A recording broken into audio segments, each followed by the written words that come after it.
बहुत बहुत बधाई आपको। और दुनिया में भारत की चीज है, क्योंकि टेक्सटाइल मार्केट फैशन के साथ ही जा सकता है, वो अकेला नहीं जाता है आजकल, क्योंकि रेडीमेड ब्रांड का जमाना है। और आप बड़ी मदद कर रही है, कुछ सुनाइए लोगों को। बहुत बहुत धन्यवाद। मेरा नाम जानवी है और सबसे पहले बहुत धन्यवाद इस पुरस्कार के लिए। और मैं चाह रही हूँ कि इस नए भारत में जो हमारी प्राचीन परंपरा है उसे अपनी संस्कृति, शास्त्र, संस्कार और साड़ियों के माध्यम से आगे लेके जाऊं। और मेरा सबसे यही अनुरोध है कि अपनी संस्कृति, शास्त्र, संस्कारों को भूलिए मत, उसे अपने साथ रखिए। आप कितने भी मॉडर्न हो जाए, हमेशा ये रूट्स आपको याद होनी चाहिए। नमस्कार। आज हमारे साथ एक ऐसा चर्चित चेहरा है जिन्हें हाल ही में हेरिटेज फैशन आइकन श्रेणी में पीएम मोदी द्वारा नेशनल यूट्यूब क्रिएटर अवार्ड से सम्मानित किया गया है। स्वागत है जानवी सिंह का। जानवी, स्वागत है आपका धर्म ज्ञान में। बहुत बहुत धन्यवाद। मैं आपसे सबसे पहले तो जानना चाहती हूँ, क्या आपकी ख्वाहिश थी कि आपको पीएम मोदी द्वारा इस तरह से सम्मानित, इतना बड़ा सम्मान मिल पाएगा, या फिर ये आपकी लाइफ का सबसे बड़ा सरप्राइजिंग रहा है? ये सभी के लिए सरप्राइजिंग है, क्योंकि आप देखिए हर एक क्षेत्र में नेशनल अवार्ड्स होते हैं, है ना। Padma Bhushan, Padma Vibhushan, and then sports के लिए अलग होते हैं। लेकिन जब बात आती है कंटेंट क्रिएशन की, या फिर यूट्यूब पे वीडियोस बनाना या सोशल मीडिया पे वीडियोस बनाना, तब हमने कभी ऐसा नहीं सोचा कि कोई नेशनल अवार्ड भी हो सकता है, and that too by the honourable prime minister. तो ये अपने आप में एक बहुत सरप्राइजिंग एलिमेंट सभी के लिए रहा है जिस दिन वो अनाउंसमेंट हुई कि एक नेशनल क्रिएटर्स अवार्ड होने वाला है। और जहां तक बात आती है कि इच्छा थी या नहीं, तो मुझे लगता है शायद ही कोई ऐसा व्यक्ति होगा जिसकी इच्छा प्रभावशाली व्यक्ति से मिलने की, जो हमारे देश के इतने बड़े लीडर हैं, और उनसे अपने काम के लिए ये पुरस्कार प्राप्त करना। तो बिल्कुल ये सबसे बड़ा हिस्सा है और सबसे बड़ा मूवमेंट है फॉर श्योर। बिल्कुल देखिए, आज की इस यूथ में आप एक तरह से हर किसी के लिए एक रोल मॉडल, एक आइकन बन चुकी हैं। और आज जब जो कोई भी आपके पेज पे जाता है, आपके यूट्यूब पेज पे जाता है, आपके फेसबुक पे जाता है, ट्विटर पे जाता है, तो वहाँ आपकी एक अलग पहचान पूरी दुनिया को दिखाई देती है। आप स्पिरिचुअल भी हैं, आप योगा भी करती हैं, आप उपनिषद, भगवद गीता, इन तमाम धर्म ग्रंथों की जिस तरह से आप इनका गहन अध्ययन करिए, उसके साथ ही साथ बहुत ही क्रिएटिव तरीके से जिस तरह से आप एक भारतीय परिधान के जरिए, साड़ी के जरिए जिस तरह से लोगों के बीच में सनातन संस्कृति को जागृत कर रही। मैं आपसे जानना चाहती हूँ, ये आइडिया आपको कहाँ से आया, तो इतना क्रिएटिव आइडिया? जी, तो मुझे लगता है ये एक थोड़ा सा सेल्फिश आइडिया था। सेल्फिश इसलिए क्योंकि मुझे साड़ी पहनना बहुत पसंद है। ऐसा नहीं है कि इससे पहले मैंने कोई और वेस्टर्न ड्रेस ट्राई नहीं की है या कभी पहना नहीं है, ऐसा भी नहीं है। मैंने ट्राई किया है, बट मैंने साड़ी पहन के देखा तो मुझे लगा ये तो बहुत सुंदर है। एंड मैं हमेशा कहती हूँ कि हर किसी व्यक्ति के लिए फैशन अलग है, बट मेरे लिए फैशन है अपनी संस्कृति और अपनी विरासत को रिप्रेजेंट करना। तो बस मैंने एक दिन साड़ी पहन के देखा, मुझे लगा ये तो बहुत अच्छा है, और वहीं से वो साड़ियों के लिए प्यार शुरू हुआ। तो हर एक इवेंट में या फिर इंटरव्यू में, पॉडकास्ट में मैंने साड़ी पहनना शुरू किया। मुझे लगता है मैं इसमें सबसे सुंदर दिखती हूँ, तो मुझे साड़ी पहनना चाहिए। और फिर वो धीरे धीरे जिंदगी का हिस्सा बनता गया। कई बार मैं ऐसे ही साड़ी पहना करती थी। तो मुझे लगा कि हमारे देश में इतनी अच्छी अच्छी कारीगरी है, टेक्सटाइल्स है, प्रिंट्स है, जो हमें पता ही नहीं है। कुछ हाईलाइटेड टेक्सटाइल्स है जो सबको पता है कि हाँ बनारसी साड़ी होती है, एंड देन सिल्क की साड़ियां होती है। बट इससे और कहीं ज्यादा हर एक अपने स्टेट की एक अलग साड़ी है, एक अलग कम्युनिटी की अपनी एक अलग साड़ी है, उनके ट्राइबल आर्ट्स है। तो मुझे लगा ये बड़ा इंटरेस्टिंग विषय, मुझे इस पे रिसर्च करना है। तो मैंने अपने लिए रिसर्च करना शुरू किया, और मैंने सोचा कि इतना इंटरेस्टिंग है तो शायद लोग भी इसको जानने में इंटरेस्टेड होंगे। तो वहां से ये साड़ी का साहित्य शुरू हुआ कि मैंने सोचा हर एक स्टेट की, हर एक राज्य की हम साड़ी को बताना शुरू करेंगे। इससे मुझे भी सीखने मिलेगा और लोगों को भी सीखने मिलेगा। तो वहां से ये शुरू हुआ। चलिए, ये आपका शौक रहा हमेशा से और आपने इसी शौक को अपना पैशन बनाते हुए आज आप इतनी बड़ी एक नेशनल क्रिएटर यूट्यूबर बन चुकी हैं, बट मेरे ये समझ नहीं आ रहा कि अध्यात्म की दुनिया से कैसे आप जुड़ गए, क्योंकि देखिए आपकी एज में कॉलेज लाइफ में हर किसी को आदत है भाई, फेस्ट हो रहा है, ये हो रहा है, वो हो रहा है, कुछ मॉडर्न कपड़े पहनने हैं, साड़ी में लोग सोचते हैं 3 जाम है, अरे यार इतना टाइम लग जाएगा, ये हो जाएगा, वो हो जाएगा। जी, बिल्कुल। तो मुझे लगता है कहीं न कहीं यही हम गलती करते हैं कि हम अपने सोच से मॉडर्न हो गए, लेकिन संस्कारों से भी मॉडर्न होते चले गए। तो हमेशा यही कहती हूँ कि सोच से आज़ाद होना सीखो, संस्कारों से नहीं। जितना संस्कारों से जुड़े रहोगे, उतनी अच्छी प्रगति करोगे। और आध्यात्मिक जीवन भी आपको यही सिखाता है। तो मेरी आध्यात्मिक जो जर्नी रही है, वो मेरी माँ द्वारा शुरू हुई। उन्होंने श्रीमद् भगवद गीता पढ़ना शुरू किया लॉकडाउन के समय में, इंस्पायर किया कि तुम्हें भी ये पढ़ना चाहिए। और मुझे हमेशा से करना था। मुझे लगता था ये एक ऐसा स्पेस है जहाँ पे आप अपनी क्रिएटिविटी, अपने स्किल्स लोगों को दिखा सकते हो। There is a lot of freedom to it. तो मुझे लगा कि अगर यदि मैं इन चीजों का अध्ययन कर रही हूँ, तो ऐसे बहुत सारे लोग तो शायद इसे पढ़ने में इंटरेस्टेड हो। और जब मैं ऐसा मानना है कि जब हम कोई चीज पढ़ाने के लिए पढ़ते हैं, तो वो और अच्छे तरीके से पढ़ते हैं, तो मुझे लगा कि इसका कंटेंट भी बनाया जा सकता है। तो वहां से मैंने मैंने सोचा कि मुझे अपने जैसे लोगों को अपने तरीके से, जो हमारी मॉडर्न भाषा है या हमारे जो आज की डे टू डे लाइफ है, उससे कनेक्ट करके श्रीमद् भगवद गीता को बताना है। तो वहां से ये वीडियोस बनाने का पूरा जर्नी शुरू हुआ। तो हाँ, मेरे जीवन में आध्यात्मिक जो यात्रा है वो मेरी मम्मा द्वारा शुरू हुई, और फिर इंटरेस्ट आते चला गया। तो फिर मैंने और भी चीजों का अध्ययन करना शुरू किया, महाभारत और जो भी बाकी शास्त्र हैं। तो हाँ, ये इस तरीके से शुरू हुआ। और मुझे लगता है कि यही कि पार्टी करना एंड फेस्ट में पार्टिसिपेट करना या कपड़े ऐसे मॉडर्न पहनना, ये बहुत कूल है। बट यदि कोई व्यक्ति अपनी संस्कृति को समझ के देखे, उसका अध्ययन करे, तो उसे पता चलेगा कि ये भी उतना ही कूल है, कहीं ना कहीं उससे ज्यादा है, बहुत एडवांस्ड है। बस हमने डिस्कवर नहीं किया, इसलिए हमें लगता है कि ये तो बहुत ओल्ड फैशन है या बहुत ओल्ड स्कूल है। जी, मैं आपसे ये भी जानना चाहूँगी, आपने कई दफ़ा खबरों में भी देखा होगा कि अब जिस तरह का माहौल बदल रहा है, उसमें मंदिरों में एक ड्रेस कोड भी कई जगह लागू हो गया है। आप साउथ के टेम्पल जाएंगे तो वहाँ एक ड्रेस कोड लागू हो गया है महिलाओं के लिए, पुरुषों के लिए, कि आपको धोती पहन के आना है, आपको साड़ी पहन के आना है। कई दफ़ा आप काशी चले जाइए, वहाँ पे भी ड्रेस कोड लागू अब शुरू हो रही है, तमाम चीज़ें। तो क्या आपको लगता है कि हिंदू मंदिरों में ड्रेस कोड लागू होना चाहिए? क्योंकि हम अपनी मर्यादा भूल गए हैं।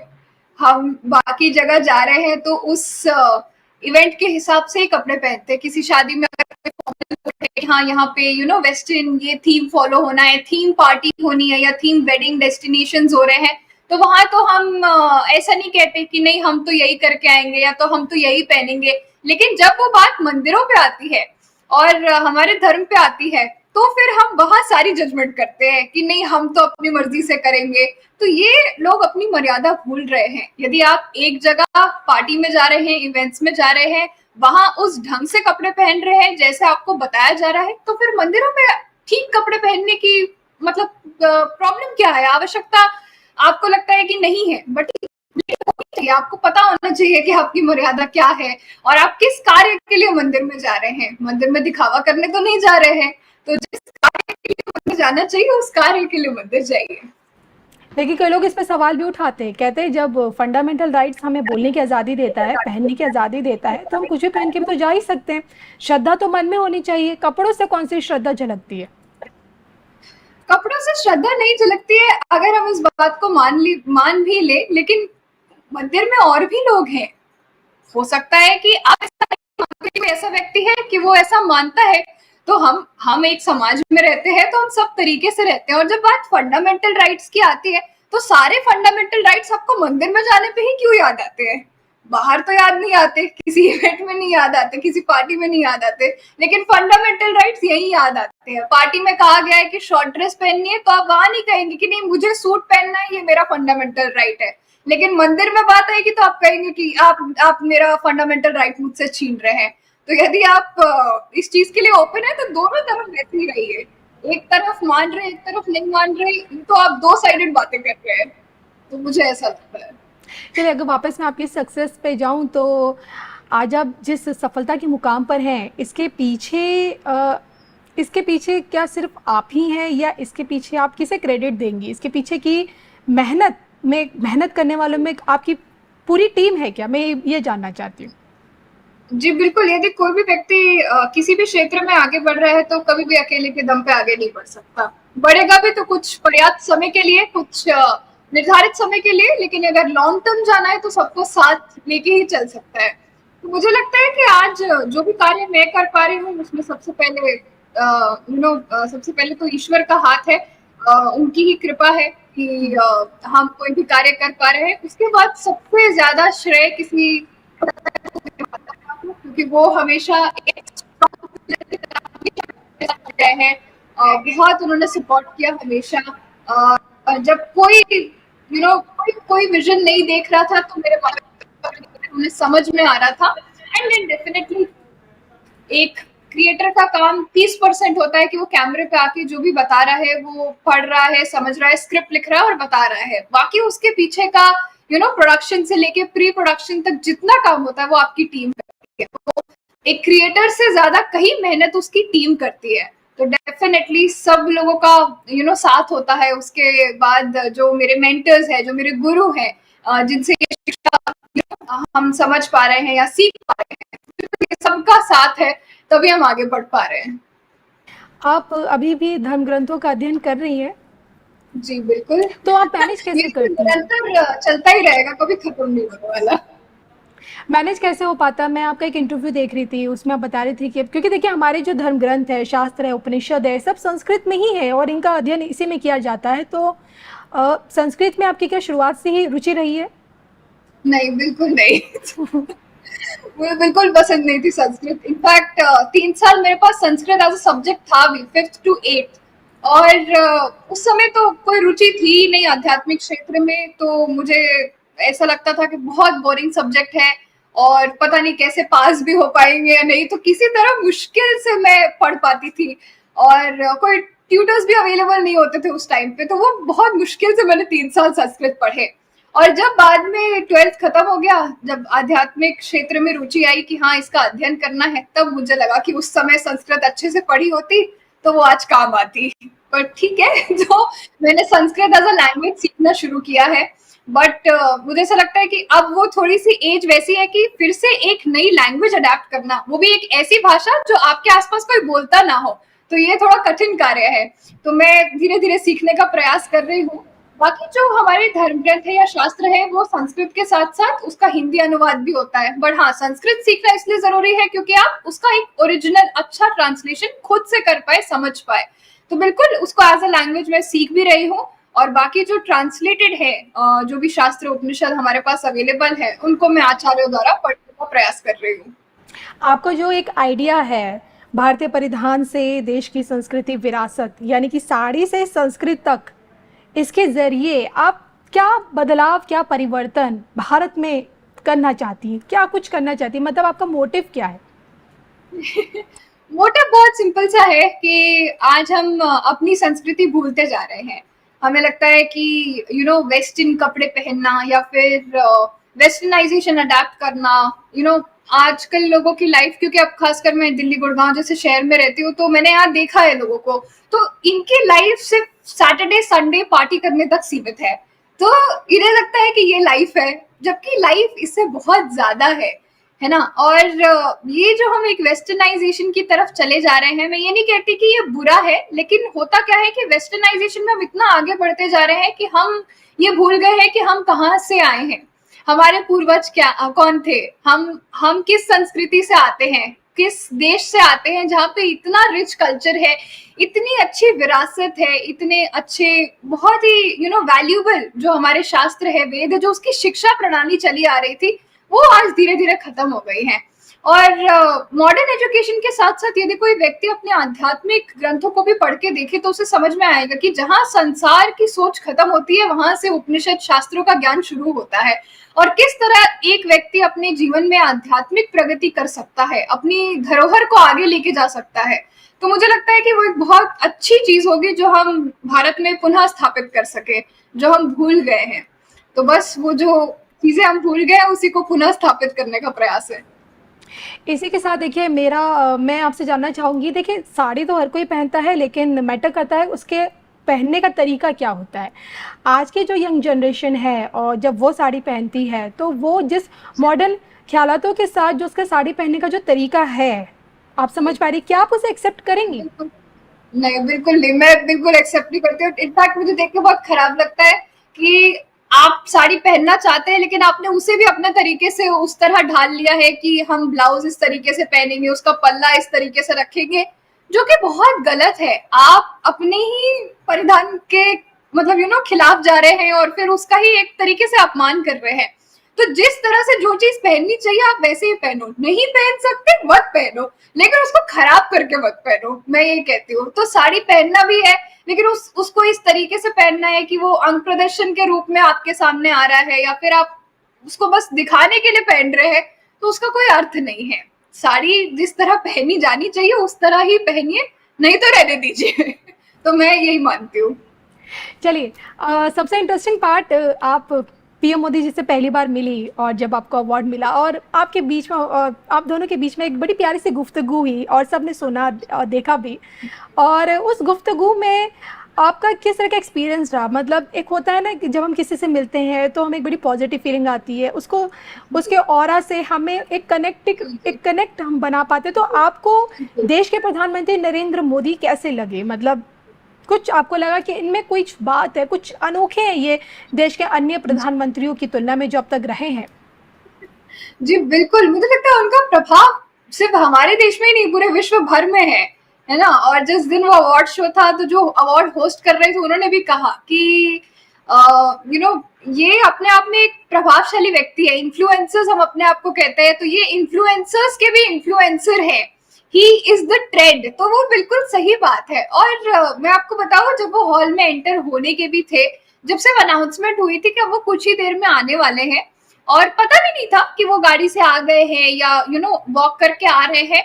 आई थिंक जैसे ही वो हॉल के बाहर आए ही थे तभी हम सबको ये फील हो रहा था कि कोई बहुत प्रभावशाली व्यक्ति इस पूरे मंडपम के आसपास है। बिना किसी के बताए, बिना किसी कोई अनाउंसमेंट के हमें ये फील हो रहा था। तो उनका ऑरा इतना स्ट्रांग है। कुछ तकरीबन हम 7-8 हजार लोग थे उस हॉल में, लेकिन वो एक व्यक्ति का प्रभाव इतना ज्यादा था कि हमें, वो बाहर है लेकिन हमें हॉल के अंदर फील हो रहा है कि कोई वॉक करके आ रहा है यहाँ पे। एंड उनका जो पूरा ऑरा है या उनकी जो पूरी एनर्जी है वो इतनी पॉजिटिव है। और मुझे लगता है शायद ये योग और ध्यान के माध्यम से ही है, जो इतना काम करते हैं लेकिन फिर भी अपने योग और ध्यान पे इतनी इम्पोर्टेंस देते हैं, उसे इतना समय देते हैं। और जब मैं उनसे बात कर रही थी तो इतने हम्बल हैं, इतने डाउन टू अर्थ है, तो ऐसा लगा ही नहीं कि हम देश के प्रधानमंत्री से बात कर रहे हैं। हमें ऐसा लगा पता नहीं कितने वर्षों से हम उन्हें जानते हैं और वो हमारे बारे में जैसे कितना जानते हो। हर एक व्यक्ति के बारे में जिसको भी अवार्ड मिला उस पर इतनी डिटेल रिसर्च और उसके हर एक कंटेंट के बारे में बात करना, उसका मोटो पूछना, तो ये बहुत छोटी छोटी डिटेल्स होती है जो एक इंसान को बहुत बड़ा बनाती है। तो आई थिंक ओवरऑल एक्सपीरियंस बहुत अच्छा रहा है और वो हमेशा ही बहुत ही प्रभावशाली व्यक्ति रहेंगे। उनके काम द्वारा भी वो सिद्ध करते हैं। तो आप ये मानती हैं, क्योंकि आप भी देखिए अध्यात्म की दुनिया से अब आती ही हैं, और क्या आपको फील होता है कि सच में उनमें एक दैवीय शक्ति है? बिल्कुल बिल्कुल है। वो दिखता है, उनके चेहरे पे दिखता है, उनके स्वभाव में दिखता है। और वो कोई बताए या जताने की कोशिश करे, जरूरत नहीं, उनको आवश्यकता ही नहीं है, वो दिखता है साफ। कोई किसी को नहीं भी पता हो तो भी वो समझ जाएगा कि हाँ है। चलिए, इसी के साथ देखिए ना, 4 जून की तारीख बहुत नज़दीक आने वाली है और हम सभी जानते हैं कि 4 जून को हमारे देश की दिशा और दशा दोनों तय होगी, देश का भविष्य तय होगा। तो क्या लगता है, जो देश पीएम मोदी जी ने जो बोला है, 400 पार का जो नारा दिया है सीटों को लेकर, नामुमकिन को मुमकिन कर दिखाने वाले पीएम मोदी क्या अब की बार बाजी मार लेंगे? देखिए, मैं पॉलिटिकली बहुत ज्यादा किसी एक साइड नहीं बोलती हूँ, बट मुझे लगता है कि देश के जितने भी नागरिक हैं वो, उनके हाथ में एक जिम्मेदारी है कि उन्हें अपना लीडर किस तरह चुनना है। और सब लोग भली भांति जानते हैं कि देश में क्या काम हुआ है, क्या काम होना चाहिए। तो बिल्कुल मुझे लगता है कि ऐसा हो सकता है। कि शायद फिर से इस बार भी वही सरकार आए। और मुझे लगता है सभी लोग ये अच्छे तरीके से जानते हैं कि देश के लिए क्या अच्छा है क्या नहीं है, तो उस हिसाब से लोग अपना चुनाव करें। इसी के साथ जिस तरह से आप शास्त्रों का अध्ययन अध्ययन कर रही हैं, उसी के आधार पर मैं आपसे ये जानना चाहूँगी कि आज के दौर में एक सफल व्यक्ति बनने के लिए एक आम जनमानस की दिनचर्या क्या होनी चाहिए? आप कुछ अगर हमें सलाह दे पाएँ, हमारे दर्शकों को बता पाएँ। जी। मुझे ऐसा लगता है कि आप अपना दिन कैसे डिवाइड करते हैं, ये बहुत मैटर करता है। अब जैसे बहुत सारे लोग ऐसा समझते हैं कि हम रात में 2-3 बजे तक जग के काम करेंगे तो ही हमारा काम पूरा होगा, और कुछ लोग ऐसा सोचते हैं कि सुबह उठ के काम करेंगे तो वो पूरा होगा। तो मैं ये कहती हूँ, देखिए 24 घंटे आपके पास भी है, काम 24 घंटे में उतना ही होना है जितना आपको करना है। तो अपनी बॉडी क्लॉक क्यों खराब करना? जो हमारी क्लॉक है या जो हमारी बॉडी है वो प्रकृति अनुसार काम करती है। तो जिस तरह आप जितना खिलवाड़ प्रकृति के साथ नहीं करेंगे, क्योंकि आपकी बॉडी में भी वो सारे एलिमेंट्स है, वो पांचों तत्व है, तो जितना खिलवाड़ आप उसके साथ नहीं करेंगे उतना अच्छा दिन आप अपने बिता सकते हैं। काम तो आप उतना ही करेंगे, उतने ही घंटे काम करेंगे। तो हाँ, मैं ये एडवाइस नहीं देती कि आपको काम कैसे करना चाहिए, वो हर एक व्यक्ति बहुत अच्छी तरीके से जानता है, बट हाँ, ये टाइम डिवाइड करना आपको आना चाहिए कि किस तरह आपको कौन सा काम कितने समय पे करना चाहिए। मैं भी अपना काम करती हूँ, तो पीछे व्हाइट बोर्ड है, इसमें मैं सारे अपने काम लिख देती हूँ कि मुझे दिन भर में क्या काम करना है, और उसका मैं टाइम भी लिख देती हूँ व्हाइट बोर्ड पे, और उस हिसाब से उसे फॉलो करती हूँ। तो मुझे लगता है ये बहुत आसान तरीका है, आपको ज्यादा प्रोडक्टिव बना सकता है और आपके हर एक क्षेत्र में आपको अच्छी सफलता दिला सकता है। बाकी आपको आध्यात्मिक चीजों में, रिचुअल्स पे भी ध्यान देना चाहिए। यदि आप उसमें थोड़ा सा समय निकाल के कोई भी एक चीज अगर आप कर सकते हैं, वो योग हो सकता है, ध्यान हो सकता है आपके लिए, तो वो अवश्य आप अपने रूटीन में ऐड कर सकते हैं।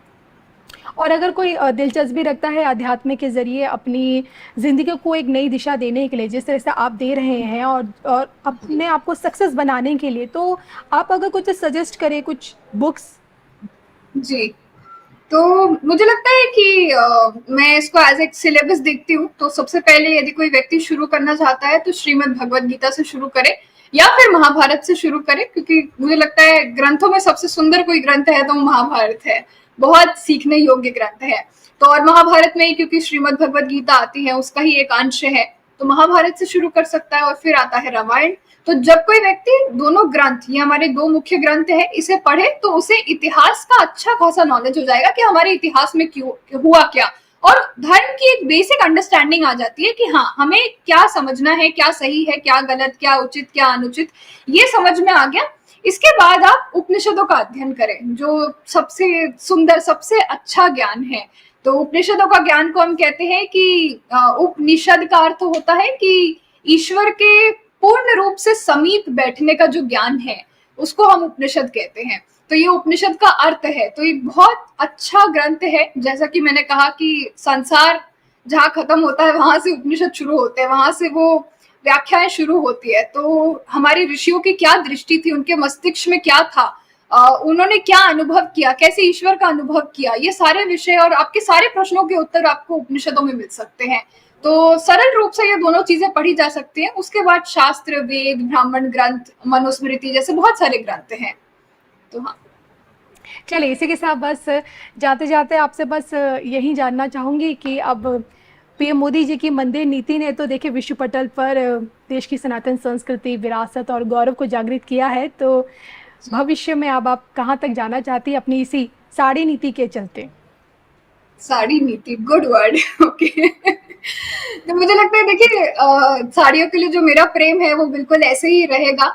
और मैं यही चाहती हूँ कि भारत में बहुत सुंदर सुंदर टेक्सटाइल्स हैं, प्रिंट्स हैं, आर्ट्स हैं, और एक एक साड़ी को बनने में कितना समय लगता है, कितनी मेहनत लगती है, ये जानने की बहुत आवश्यकता है।